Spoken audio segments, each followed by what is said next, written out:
Vamos então falar sobre Lamentações a partir da obra de Werner Schmidt, em que ele comenta no seu livro Introdução ao Antigo Testamento que as lamentações são de bem outra natureza que a do Cântico dos Cânticos. O sentimento básico que se transpassa é de pesar. Não são profanas, mas lamentos proferidos diante de Deus. Descrevem a situação depois da grande catástrofe de 587 a.C., quando Jerusalém e o templo foram destruídos. Capítulo 2, verso 6 em diante. O rei, o fôlego da nossa vida, o ungido de Javé, foi preso. Capítulo 4, versículo 20. E o país, a nossa herança, passou a estranhos. Capítulo 5, verso 2. Na forma e nos motivos, os cânticos combinam características da lamentação do povo, sobretudo o capítulo 5, conferir com o Salmo 44 e outras, com elementos que contrapõem o passado glorioso ao presente desolador, e costuma ser introduzido por um ai. Ai, como jaz solitária a cidade outrora populosa. Tornou-se como viúva a que foi grande entre as nações. Todos os seus amigos a traíram, tornaram-se seus inimigos. Capítulo 1, verso 1, capítulo 2, verso 1, capítulo 4, verso 1. Esta estrutura deu aos cantos o seu nome, ou ai, em hebraico, erra, por causa da introdução, de acordo com o seu gênero, ou também livro ou rolo das lamentações. Os 4 primeiros capítulos contêm cada um 22 estrofes, e cada estrofe tem 3 ou 2 linhas, como ocorre no capítulo 4. Todas as estrofes começam com uma letra diferente do alfabeto, acrósticos alfabéticos semelhantes em Salmo 9. A lamentação coletiva mais breve, no capítulo 5, não é alfabética, mas conta com 22 versículos, correspondendo ao número de letras do alfabeto hebraico. Já esta forma mostra que os diversos cantos originalmente eram independentes entre si e, de certo, só posteriormente foram compilados numa unidade mais ou menos solta. Porém, surgiram no mesmo espaço geográfico, provavelmente na Palestina e não na Babilônia, mais ou menos simultaneamente, a uma distância cronológica variável da catástrofe de 587. Será que certas descrições, como Lamentações 4, verso 17, até se baseia na experiência de uma testemunha ocular?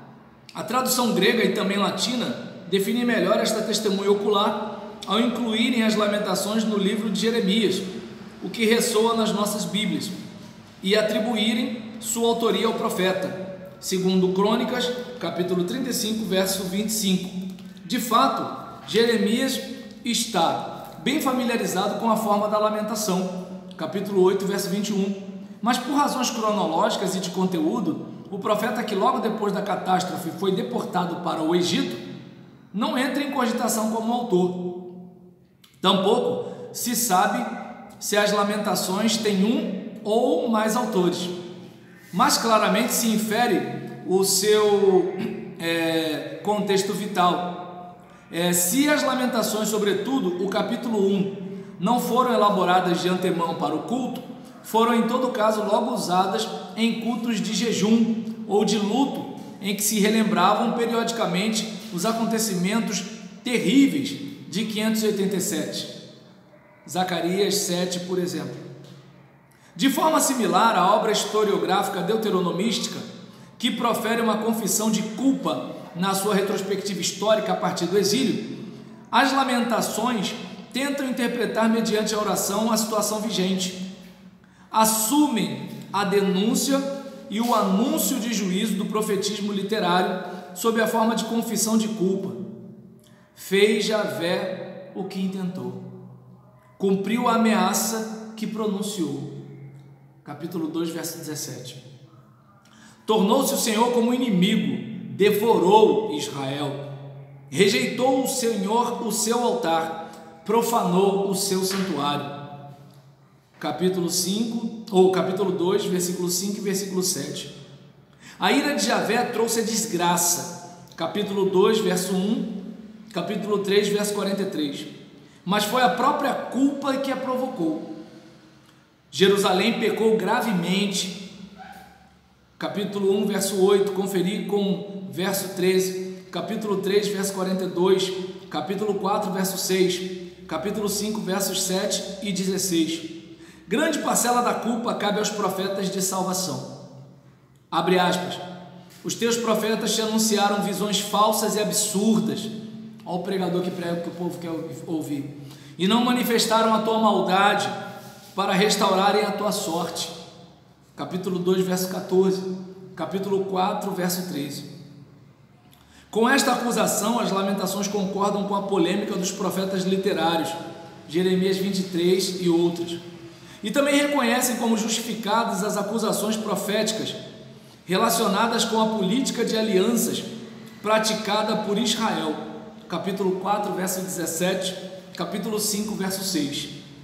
Em meio à miséria, retratada nos seus pormenores, as Lamentações invocam a Deus. Capítulo 1, verso 21, capítulo 2, verso 18. Outro consolador não há. Capítulo 1, verso 9, capítulo 1, verso 16, 1, verso 21. Só aquele que castigou pode ouvir a súplica e talvez atendê-la. Assim a oração vive da certeza, abre aspas, o Senhor não rejeitará para sempre, fecha aspas. Capítulo 3, verso 31, 3, verso 21 e 4, verso 22. Mas ousa articular esta esperança apenas de forma velada na súplica.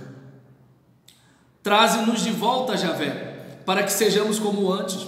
Renova os nossos dias como dantes, a não ser que nos tenhas rejeitado totalmente, estejas enfurecido sobremaneira contra nós.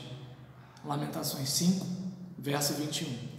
Então a gente tem aqui as lamentações que são atribuídas a Jeremias, mas pelo menos os estudiosos dificilmente situam Jeremias aqui, tanto pelo fato de ele ter sido deportado, como pelo fato de, como diz outro comentarista, a gente falou isso na semana passada, a questão de estar de uma forma muito estilizada para um profeta que pregava espontaneamente, entende? Posso fechar?